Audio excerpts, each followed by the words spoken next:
هذه رسالة لكل ضائرة على مستوى الوطن اللي راه محتاج سكن اجتماعي. جزاكم الله خير، سهلوا له الأمور. نسأل الله سبحانه وتعالى أن يفتح عليكم بكل الخيرات والبركات. الناس راهي محتاجة السكن، وخاصة اللي راهم دافعين السوسيال.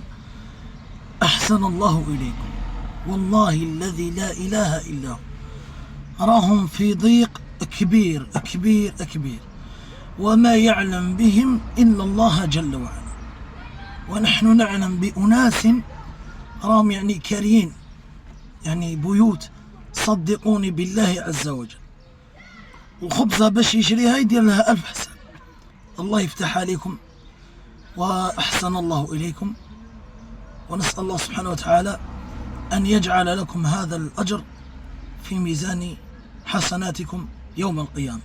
وصلى اللهم وبارك على سيدنا محمد وعلى آله وصحبه أجمعين، وآخر دعوانا أن الحمد لله رب العالمين.